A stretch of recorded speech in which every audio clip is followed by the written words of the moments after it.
The only people who don't want to disclose the truth are people with something to hide. Please say good morning and welcome to the radio show. And the work that these people are doing in this quest for Barack Obama's life story. Her name is Linda Jordan.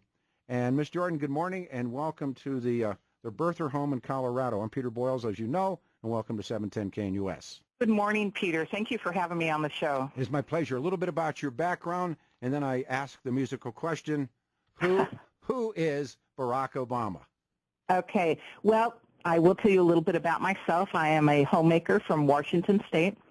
I'm a pretty ordinary woman. I've been married 35 years, and I've raised 3 children. I do not have a law degree from Harvard like Barack Obama purportedly does. In fact, I did not even graduate from high school. But I'm not so dumb that this man can tell me bald-faced lies and get away with it. I love it. My children rarely got away with it, and I'm not going to let him get away with it if there's anything I can do about it. So that's why I got involved in researching his ever-changing life story, because he started lying to me, and I knew he was not telling me the truth, and that raises red flags for me and should for all of us. I agree. Someone who lies like that is hiding something, and they're up to no good. Here's the other morning, yesterday morning, in fact, we had Susan Daniels with us, who I love, and she's chasing the SSN number. Yes. And I said to Susan, who I love, and I said, Susan, who is Barack Obama? And she answered it the way I answer it. I don't know. Exactly. I do not know who he is. No one can say that they know who he is because there have been so many lies. And the first one for me was when he said that the only reason he knew terrorist Bill Ayers was because their children attended the same school. Guy from the neighborhood. Yes. Well, Ayers' children are 23 years older than Obama's. Yeah. So to me, that kind of whopper of a lie told on a national stage, like a presidential campaign, that says to me he's pathological, that he can go. I ask people where they're, they call it the trigger point, when you realize that this thing is a scam, and your moment came with the Ayers story? Absolutely, it did. But what really scared me, was the fact that the MSM, the mainstream media, ignored the lie. And that's when I knew our country is in real trouble here. I started when the Democrats nominated him, and we started hearing from people, and I was in Denver, and we started hearing from people that he's not who he says he is. And of course, he was totally endorsed here in town. They took it over to some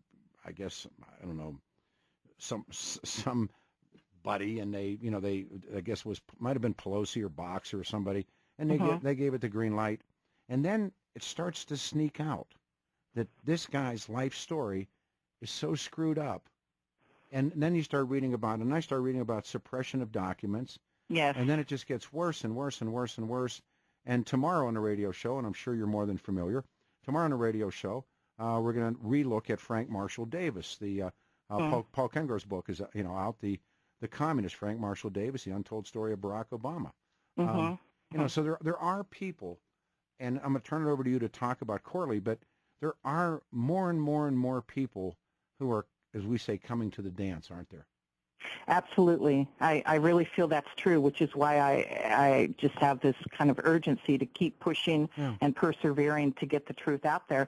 And like you said, there are so many good, ordinary citizens researching, making use of the Internet, and researching and finding out facts here and there that start to paint a picture of who this person is, and it's not a pretty picture. Well, no, I heard about Susan Daniels. Sure.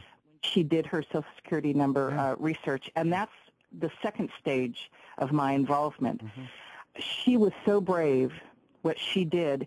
She's an upstanding woman, a very well-known private investigator out of Ohio, like you said, and she does work for lawyers every day that's used in courts all the time to catch bad guys who are committing, crimes. And so she was hired to investigate Obama's background.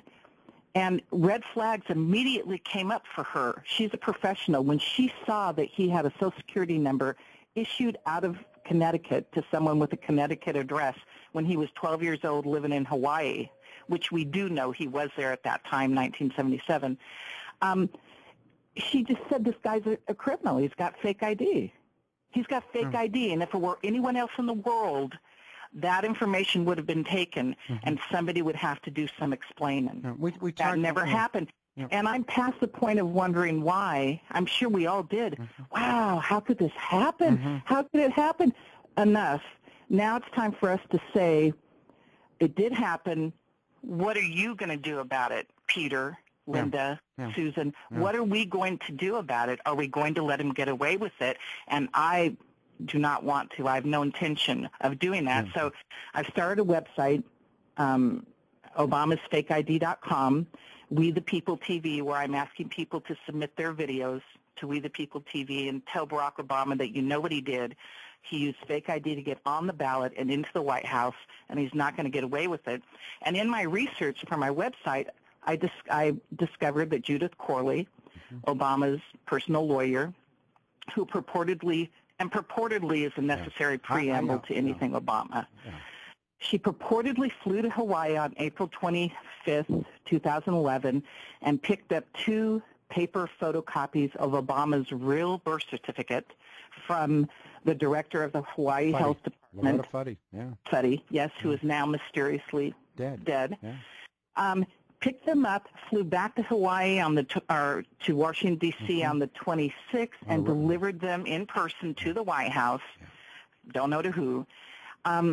And then, as you well know, there was a press conference, a lot of pomp and circumstances on April 27th, 2011, where Obama came out and said, I'm tired of all this silliness. Here's my birth certificate. Now leave me alone. Well, so I thought it curious, why the heck would this woman fly all the way to Hawaii to pick up a forged PDF file? Because that's now it is. If you're just joining, let me reset so people know who you are. I love people like this, and she will now become part of our radio show. You'll hear her again and again and again. And on the 26th of April, 2011, this woman, Judith Corley, and what's interesting, she's a private sector attorney. Something that was this necessary. He sends her on a commercial flight. She makes a red eye. She goes to Hawaii, and we're led to believe that she just got this envelope from Loretta Fuddy. Right. And what I believe is all of this stuff was manufactured by a guy that I have dubbed Jimmy down the hall, because he's the guy that decides that African is a race, which of course it isn't. But what Fuddy does is all she's doing, I think, is offering cover. She flies on this commercial jet. Maybe you think something like this, he would have said, okay, it's time we do this. But he does this secret squirrel routine where the PDF, which is a phony PDF, arrives back in D.C. As I said, he holds a presser and trumpets the arrival of the real birth certificate. And, boy, I remember the Rocky Mountain News. It used to, and Rocky's out of business now, but they had a lead columnist by the name of Mike Litwin. And they were living off of me. They were cartooning me. And then, by God, here was the truth. And, and as soon as you took the PDF, we had a guy come in. He was a computer guy. He unlayered it. Within hours. We knew it was fake. Didn't matter. Of course, Sheriff Arpaio did his outstanding investigation and has absolutely concluded from a law enforcement perspective, this is a forged fake document, and it never existed in paper form. Thank you. And one of the things, may I come back to you, that you said that just blew, I'm reading you, and I went, she's right.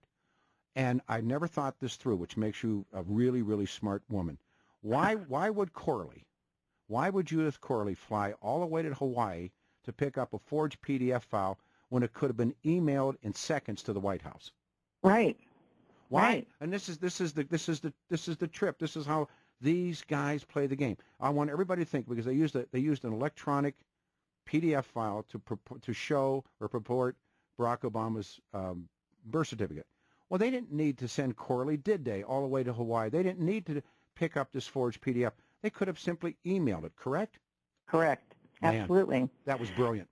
Yes. So I thought, well, let me see. When did she really arrive at the White House? And so I get these WAVE and ARC records, which are Secret Service records for the White House, where you keep track of visitors, who enters the building, who exits, which makes sense, right?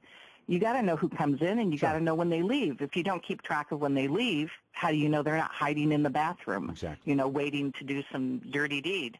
So I looked through these WAVE and ARC records, which were just made public around 2010, I think, or something like that. Yeah. And I look up April 26, 2011. Look up Judith Corley. There she is. Yeah. She arrived at about 5:11 p.m. Bob Bauer, who was the White House General Counsel at the time, also has worked with Judith Corley at a Perkins Coie for. That's the law firm. That's where Bauer. I think he's back there now, isn't he? Yes, Yeah, he is. yeah. Well, so she, you know, when you have this ARC record, it's a card like you swipe at the bus station or something, has a strip on it, and it tells the Secret Service who this person is, and they have more records like her Social Security number and stuff like that, and because they have to do a background check on everyone that comes in. So you swipe it, and it says what part of the building you entered, and it says what time it is. And so there's also a time of exit and a point of exit. That's also supposed to be registered. And for that day for Judith Corley, it was not registered. So I had some fun with it and said, you know, she disappeared at the White House in 2011.